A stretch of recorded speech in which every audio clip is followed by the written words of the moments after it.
Hello, I am Rob. And I'm Rob. And welcome to Impossible Mission, where we talk about some video game stuff here at the Geek Show. Now, this week, it's probably something that we've held off a little bit too long on talking about with video games. A few big groups of things. There's visuals, there's gameplay. Yep. And there's sound. Yeah. One particular aspect of sound is what I wanted us to focus on, because effects are one thing, right? Effects are great. Effects are, Foley work is always fascinating to look at. But music is one of those things where it really captures and enhances the atmosphere of a game. The title music for a game can really get you pumped up, really inspire you or into playing the game. But right, so let's just throw a title at this. So let's talk about video game music. There we go. There's the easy title. Yeah, but the thing that got me was I was thinking about this, and I was thinking I honestly don't remember a lot of the video game music from like the PlayStation 4 and PlayStation 3 generation. I don't remember a lot of it, and I know people talk about the Skyrim music and everything like that, and how wonderful it was. But to me, I listen to a lot of classical music, right? I do listen to a lot of classical music on the side, and for me, the Skyrim music wasn't particularly special. To people who listen to classical music, Skyrim music was just, it's just another classical piece. Not really give it a really nerdy insult, which is only going to be an insult from me because I think this guy's a hack. It's very Hans Zimmer. Yeah, it's very Hans Zimmer. It's very throwaway movie orchestral music, that sort of thing. You go to the corner shop, and the corner shop just so happens to sell orchestral pieces as well, and you get one of your orchestral pieces from the corner shop and throw in some vague Norwegian, Scandinavian shouts, and there you go, Skyrim music. That's unpopular opinion, but to go back to what you were saying, I do think there's some contemporary good scores or there are some good themes scores or motifs. I think the Uncharted one is particularly iconic because it's simple. Yeah. And it can be played on any instrument. It's not like a overly embellished musical score. And I think Nier Automata is genuinely Nier Automata is the best piece of video game music I've heard this decade or so. Again, you're talking about exceptions rather than the rule, though, aren't you? But generally speaking, I agree. Because the thing is, you're always going to get the exceptions. Well, you going with Uncharted and Nier Automata, you wouldn't choose those over something like Horizon Zero Dawn or something like that. Your first thought would be, why isn't he gone with Horizon? Why isn't he gone with God of War? My first thought was, Horizon had music? I can't remember. Exactly. Do you see what I mean? I played it for quite a while. Do you see what I mean? Right, I found a list of the top 100 greatest video game soundtracks, right? And in the top 20, not one game in the top 20 is from the PlayStation 4 era. As far as PlayStation 4 era, I think God of War's is pretty good. God of War's is still it's not that memorable. It's kind of like Skyrim in a lot of degrees, but by a more competent composer. Yeah, let me start like way back when and work my way forward in time, because that might be easier, right? A lot of people, when you talk about video game scores, when you talk about music that is iconic to a video game, you'll have things like the Tetris game music, right? You'll have things like the Mario theme tune. Yep, right? Yeah. Those are very simple tunes, right? But they are memorable. They're memorable because they hark to, there's the nostalgia attached to it.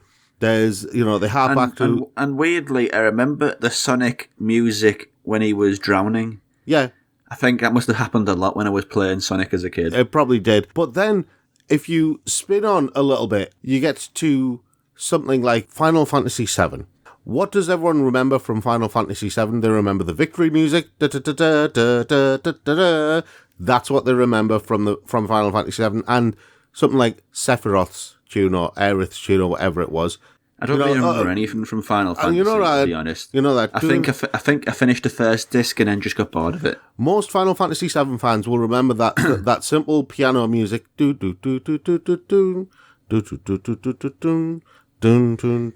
that was Final Fantasy music. It just sounds like you're dum-dumming, and that was Final Fantasy X. Sorry, that was Final Fantasy X. That was the Xenon theme tune from Final Fantasy X. But there is a piano piece that's associated with Final Fantasy VII. What people remember from Final Fantasy VIII, though, is the intro music, Liberi Fatali, the operatic intro music from Final Fantasy VIII. I don't remember it. I played Final Fantasy VIII quite extensively, and I don't remember that. Do you not remember the intro? For me, I'm the worst case scenario for video game music. Yeah. Because I think about 99.99% of it is unremarkable, paint by numbers, soulless rubbish. Yeah. I honestly think that going back to the eras, I think the music that was made in the 16 and 8-bit era is more memorable and better because technical nerdy stuff is just when you're talking about movies, limitations and lack of resources are the mother of invention, so you've got to work with what you have to make something stand out. Those machines had very rudimentary systems to put graphics, music, all this stuff, so the music is a very limited number of keys in a very limited range. Yeah, one of the theme tunes that I always remember is the music from Xenon 2.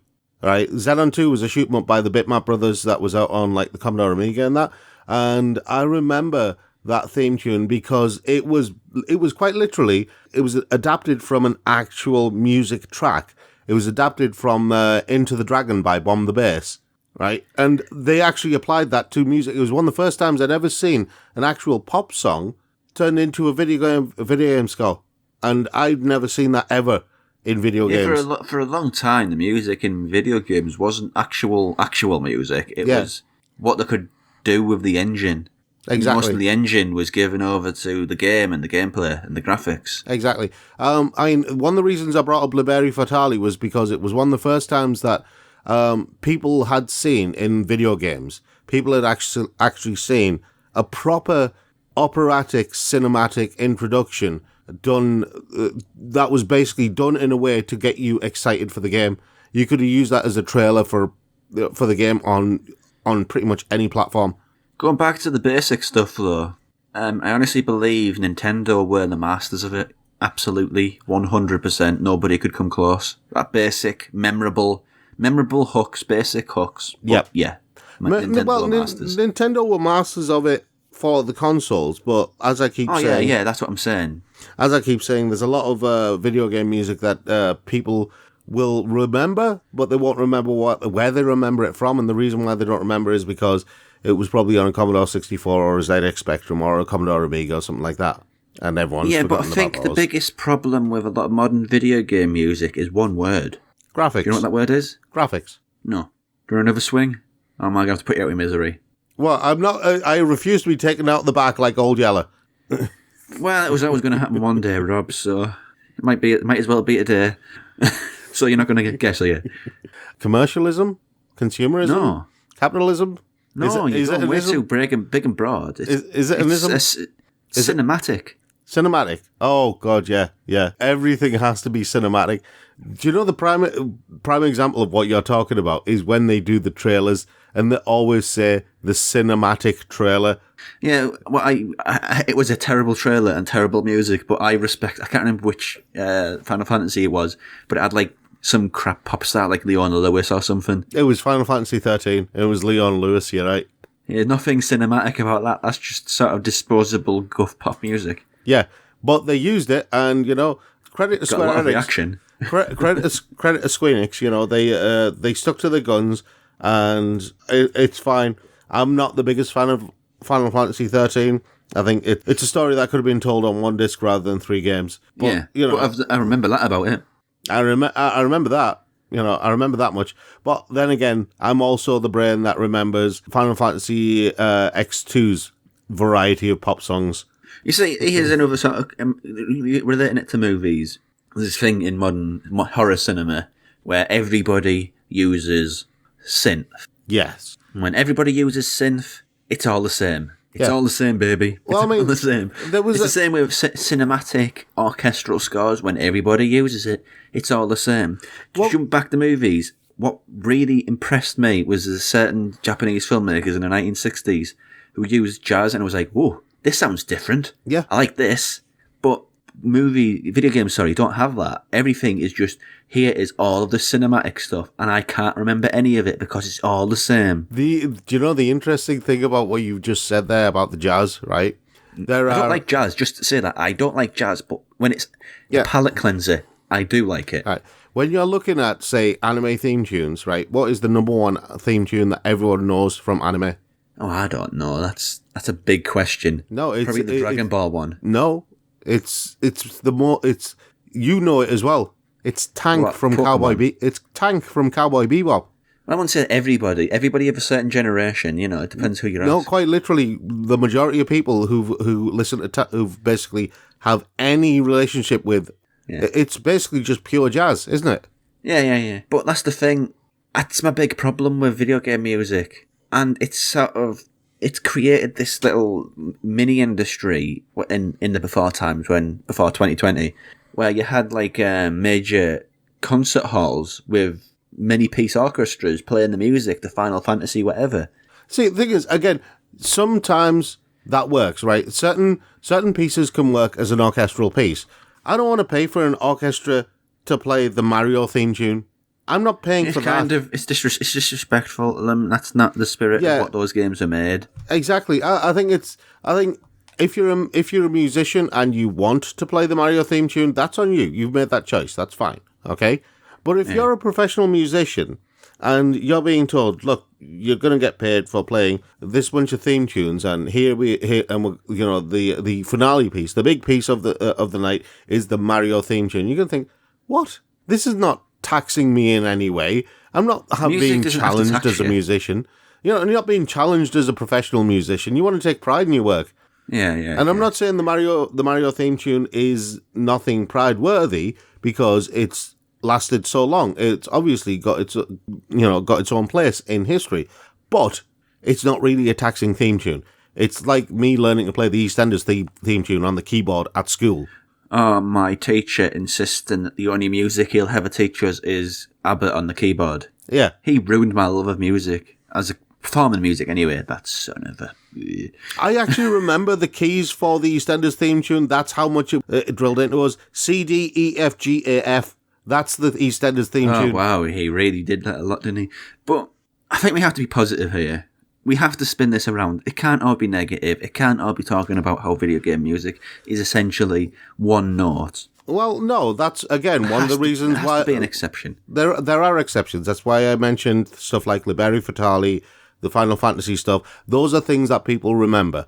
And what I got to thinking was, why do they remember them?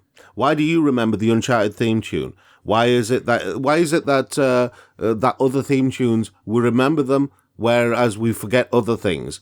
Silent Hill, the tune for Silent Hill, the music for Silent Hill. Do you remember it? I remember that. Okay.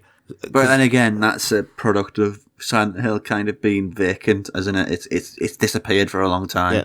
So the last time I was actively engaging in Silent Hill was a very, very long time ago. Yeah. But what about... to go back to Uncharted, the reason why I remember Uncharted... Yeah. ...is because at its core, it's a very simple bit of music. See, I remember the Silent Hill one because I recently did the Alternatives 2 episode for... it was Little Hope. It's a basic bit of music in which the orchestra adds flavour and texture to it. Well, that's what the music is supposed to do. It's supposed to add flavour and texture to whatever's happening on screen, right? So I think the Silent Hill does work, but what about The Last of Us? I don't remember any music from that.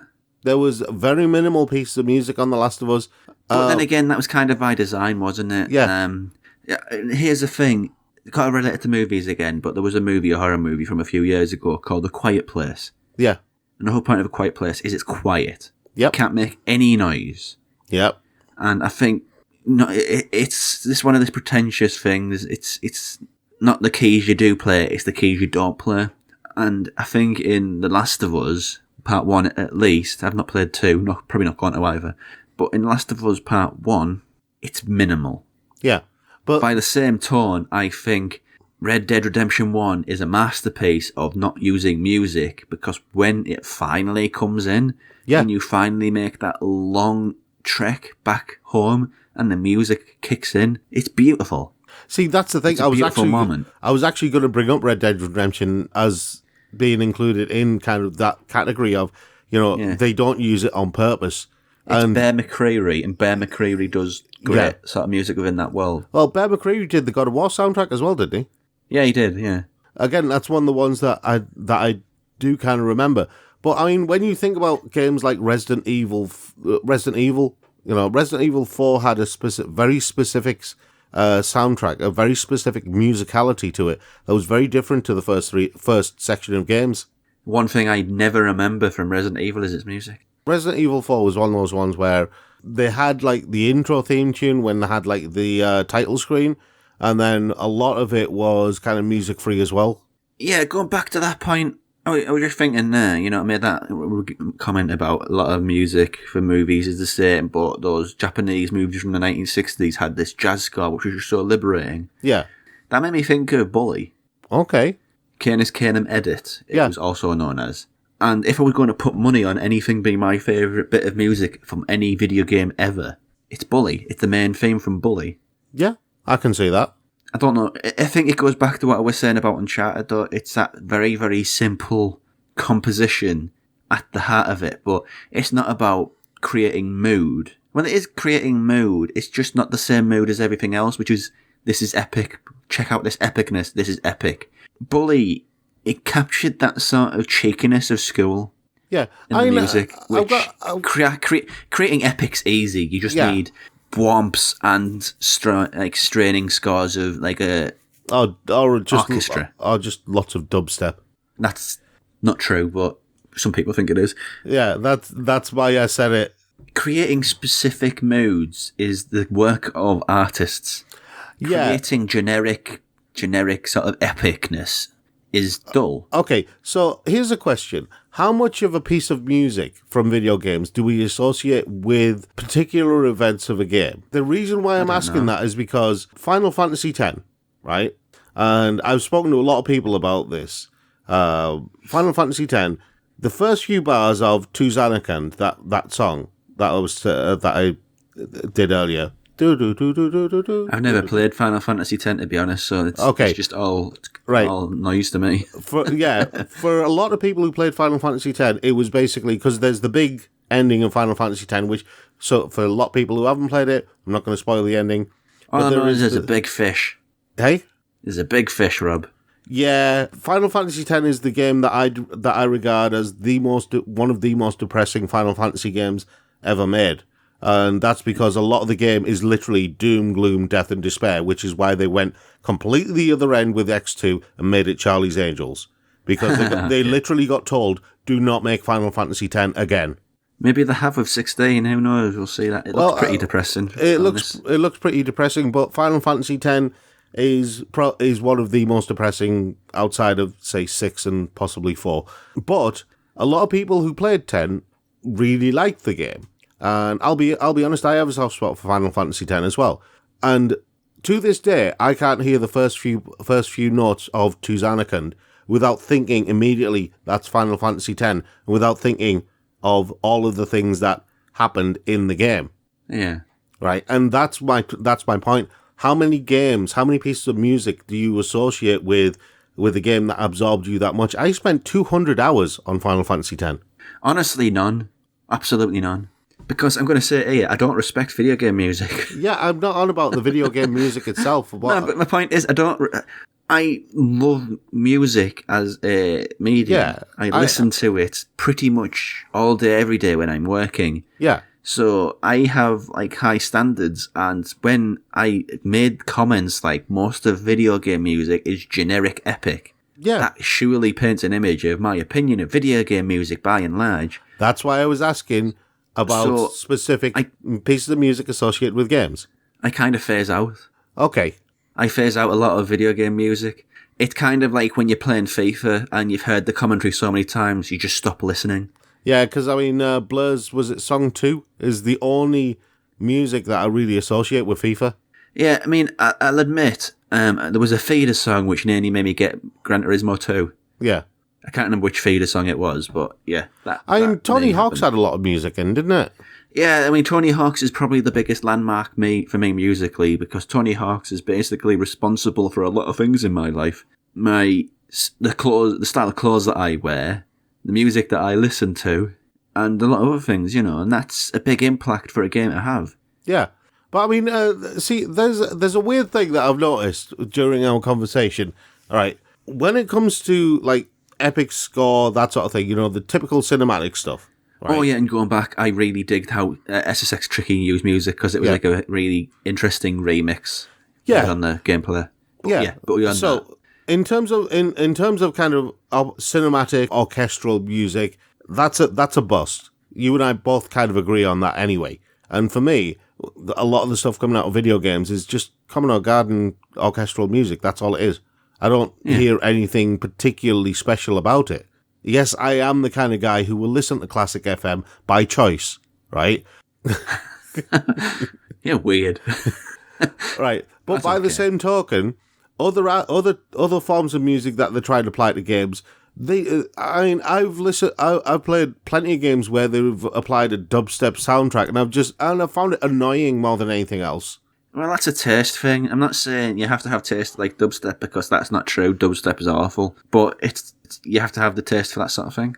Yeah, but I mean, a dubstep or a hard house soundtrack to a game where it's just blaring at me, and I'm just kind of. I think it worked well with the original Wipeouts, but that was sort of a mood of a time. Yeah, that was part of the zeitgeist of that era. That wasn't something that. And the thing is, with Wipeout, it actually worked because of the effective speed that you had, right? That fast-paced music went with that effective speed, but it doesn't really go with, a shoot-'em-up or something like that, or or a third-person action-adventure game. No. Or even a first-person, action game. I mean, I just going through the games that I played on PlayStation 4, music from that I remember. Yeah. It's just Nier Automata and the Uncharted theme, and for me to say that, a fan of music, to say that I don't remember any of the music. What about PlayStation 3 era? How many games can you think of? Well, that's a little bit harder because it's going back a bit further in the old memory banks, but I think it's a bit better. I think PlayStation 2 and PlayStation 1, there's much more. There's much more to choose from. There's much more to choose from with the PlayStation 1 and PlayStation 2. And a lot of the lists that you look at where they talk about the best scores, the best pieces of music for video games, a lot of them will be PlayStation 1, PlayStation 2. Curiosity is killing me. What's that top 20? What is that top 20? I have to know. Okay. Top 20 that this top 100 that I found has is, number 1 is Ico. Is it? I disagree with the list. Let's get it out there. I disagree with this list. Okay. Basically because I don't think Ico, the music, was particularly memorable. I think that Shadow of the Colossus had much better music. But okay, let's go. Number 1, right. Ico. Number 2, Chrono Trigger. Okay, I will agree that Chrono Trigger should at least be in the top 5. It had amazing music. I couldn't comment. It had amazing music. Okay. Number 3 was The Last of Us.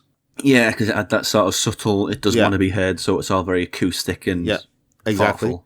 Yeah. Number 4, Mega Man 2. Never played a Mega Man, admittedly. Yeah. Number 5, Super Metroid. Again, it goes back to Nintendo have a knack for music. So Number 6, Silent Hill. And I remember it being, it's Twin Peaksy, moody. Yeah, it was very Twin Peaksy, moody, ambient.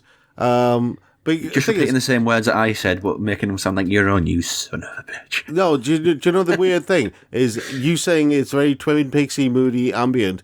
I've kind of got this weird remix going on in my head of the Twin Peaks theme tune, kind of like in the right half of my brain, the Silent Hill theme tune in the left half. And well, it's just that sort of Americana. It's sort of weird, offbeat, slightly twisted Americana. Do you remember Erie, Indiana? Yeah.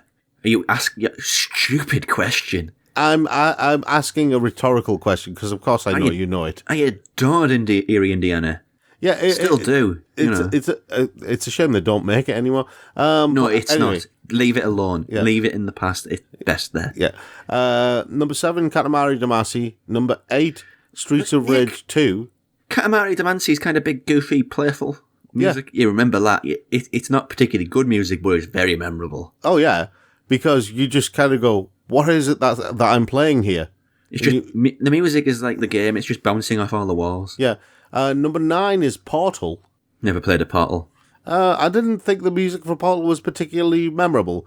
I would have had the number 10. Number 10 is Red Dead Redemption, and I would have had that much higher. Yeah, because when that music plays when he's heading home, it's beautifully considered. Exactly. Number 11, The Legend of Zelda, Ocarina of Time. Yeah. I mean, it goes back to Nintendo wear on music. Number 12, Donkey Kong Country 2, Diddy Kong's Quest. Never played it. I haven't played that one either. Resident Evil 4 is number 13. Secret of Mana is number 14. Earthbound is number 15. Final Fantasy VI is number 16. Jet Set Radio is number 17. Again, one that I would have had much higher, because I do remember the music for Jet Set Radio. Lots of DJ scratching in that. Yeah. Journey is number 18. Yeah, Austin Wintory is probably one of the best working today in the video game music, along with Bear McCreary. Yeah. Super Mario Brothers is number 19. And Sonic the Hedgehog 3 and Knuckles is number 20. Yeah, just for the drowning music. I've got to reference that somewhere. Yeah. This is the interesting thing about this list is the things that you would expect to see further up the list, further towards number 1, aren't there. Stuff like the Final Fantasy VII soundtrack and stuff like that, which I it makes me respect the list a bit more that they've actually gone with what they think rather than what's popular. Do you see what I mean? Oh, totally, yeah. I do want to close this out, because it feels like I've just absolutely wailed on video game music, like, unjustifiably in some cases, justifiably in others. Yeah. But the reason why I pick on it so much is not because I just generally hate music, isn't mine, which isn't true. I think it's always been a problem with the platform. Well, the amount of information they can get on a disc or a cartridge or whatever, it's always been limited. Yeah. But it seems like with the Xbox Series X and the PlayStation 5, they've finally completely got rid of those limits. Yeah, but I'm not actually holding my breath for the future of video game music, because from my perspective, I'm looking at it from this perspective. The lower the graphical quality, the better the music, right? And we hit this plateau point where everything kind of worked perfectly, and that was the PlayStation 1 era and the PlayStation 2 era. Kind of those two kind of blending together. But because it kind of went to a peak at that point and then plateaued for a little bit, and then it's basically just tailed off now, and we're basically having diminishing returns when it comes to video game music. What's that company? It's basically, you get a paste. It's a flavourless grey paste, but it has all of your nutrients you could ever want. Yeah. I can't remember what it's called. You can get it. It's value for people who work in the health industry and people who have 15-hour shifts. But as a metaphor, that's what modern video game music is. It's this grey paste, which has all the basic nutrients. See, when you get right down to it... That's really cruel, but it's What does music in a video game do? In actuality, what is it supposed to do? And I think it's one of the reasons why I think that games like Red Dead Redemption and the original Last of Us, Resident Evil 4, stuff like that, I think it's one of the reasons why they stand out is because of their lack of music. Rather than when you use it, it's when you don't use it. And it's also how they've applied those particular pieces of music. You know, why were those particular pieces of music created? They're there to evoke a particular emotion, and they do that when they actually appear. But they don't overuse it. They let the moment speak for itself. Yeah, exactly. They don't underscore it, saying, this is a moment where you're supposed to feel scared or but then you look excited, yay, or whatever. Yeah. They let the moment speak for themselves, and I think it's not just a problem with video games. Movies has had that issue for a long time, but there's people who are breaking out of that mold, who are doing other things and making music which allows the game or the movie or whatever to breathe and speak for itself. I have a question, right? We both play a lot of third-person action adventure games where you wander around the wilderness and stuff like that, yeah? And of those, I honestly can't think of many where I will be wandering around the wilderness and not have some kind of theme tune playing. Yeah. And I'm like, well, I'm in the wilderness. Where is the band? This is not I'm Gonna Get You, Sucker, where I'm traveling with my own, with my own. Don't make music. me don't make me explain diegesis to you, because that's not what I'm doing right now. Diegetics. I'm not going to do that. But yeah, I think video game music could be a bit more sparsely used, and it'd do the world of good. Yeah, as far as making these things memorable. It's like flavor. It's like seasonings when it comes to food. You don't need You don't need a lot. You just need a little because it goes a long way.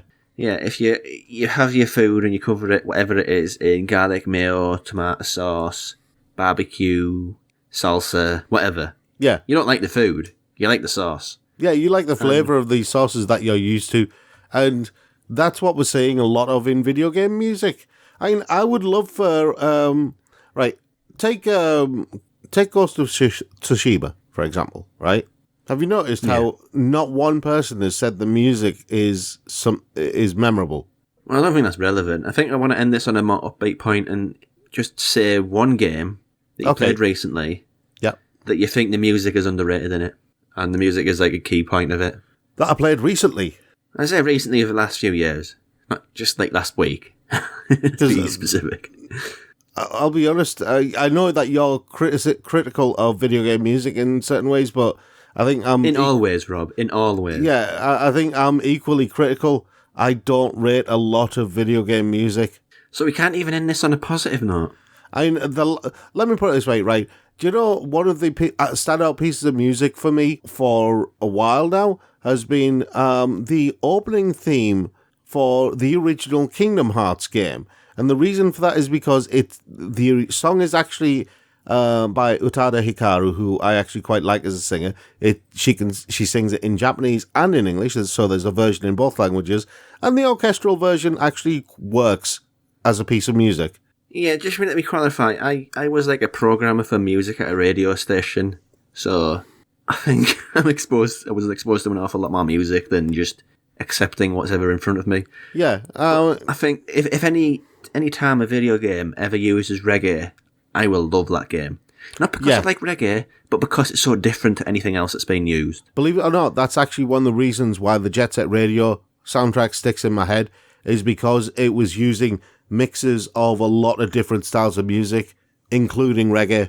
It's the things which stick out which appeal to me. Things which are different. Things which are, I like that, that's different. Yeah. And honestly, it's few and far in between. I mean, I kind of like the guacamole music just because it's Mexican music. And Mexican music isn't on any video games. It's not in any video games. It's all sort of generic orchestral and traditional sort of quirky-ified Mexican music just doesn't fit within that wheelhouse. Yeah. So I really wish we could finish this on a more positive There is note, actually something that I can finish on a positive note. I'll finish on the positive note then. You do that. Right. See, there is a game, and it's an indie game. And, right, now Rob knows I am a huge fan of Rez and Child of Eden, right?